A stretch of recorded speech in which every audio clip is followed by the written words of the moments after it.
Hello friends, मैं खुशहाल आप सभी का बहुत बहुत स्वागत करता हूं हमारे यूट्यूब चैनल एयर स्टडी पे। आज की हमारी डिक्टेशन है कैलाश चंद्रा वॉल्यूम 16 से exercise number 347। Get ready, start. Mister deputy speaker, sir, I support the bill presented by Shri Thomas.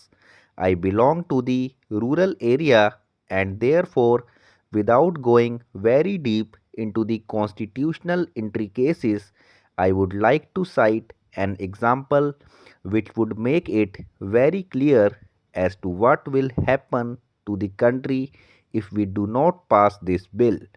If there are only 5 earning members in a family of 10 persons and the other 5 members are unemployed, it becomes impossible for the family to develop and it becomes weak from within and finally it disintegrates. Similarly, in the case of a country, if crores of peoples are unemployed, it not only affects the overall production of the country and reduces the purchasing capacity of the people but also weakens the country. The most unfortunate thing is that it results in crisis of confidence and the people are disillusioned, and in the end, out of these evils anarchy is born. If I say that a similar situation prevails in the country today, it will not be an exaggeration.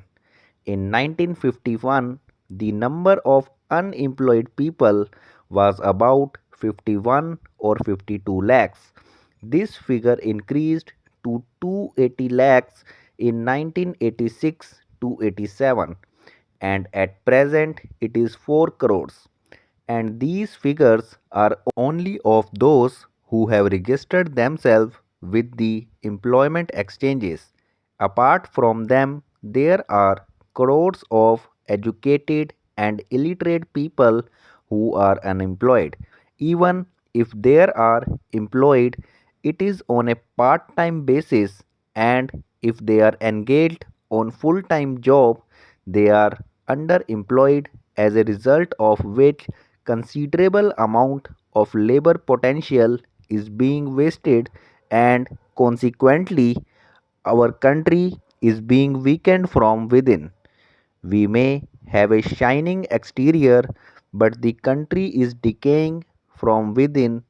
This is because only a handful of people have reaped the benefit of the 5-year plans, and the rest of the crores of people have been deprived of it. The fruits of independence have not reached the Harijans and other weaker sections of the society. Even after 40 years of independence, there is an extraordinary gap between the rich and the poor in this country. We have, on the one hand, a handful of people enjoying unlimited pleasures, and on the other, there are crores of people leading a life of poverty and deprivation. The benefits of development have not reached them, and as a result of which, even after 40 years of independence, 42% of the people are living below the poverty line. The government may define poverty line as it wishes, but the real meaning is one who is not able to afford 2 square meals a day. When one is hungry, and this can be felt and understood if one has a close look at the people living below the poverty line. It means not being able to afford medicines or medical aid. Living below poverty line means to be born under the open sky and to die like a worm. This is the definition of those living below the poverty line. Even after 40 years of independence, India is a country which is divided into two separate classes. On one hand, there are handful of people who are immersed in the life of earthly luxurious, and on the other hand, vast multitudes of peoples are leading a life of helplessness and deprivation. The government may claim that many programs have been implemented for their welfare, and there are also programs for providing self employment to the educated youth. If all these programs are evaluated, the conclusion is that the funds allotted for them are not utilized properly.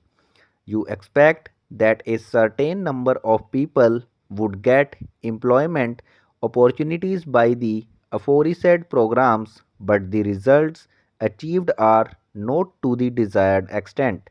The funds are pocketed by those who are responsible for their implementation, and the real beneficiaries are thus deprived of those funds. The schemes are not benefiting the poor people, but the irony is that if some individual organization, group, or certain section of society or community raises its voice in protest, you make allegations without giving a thought that these people are creating uproar everywhere. These people do not want the government to function properly, and they are playing with the unity and integrity of the country. We differ in our opinion on this point.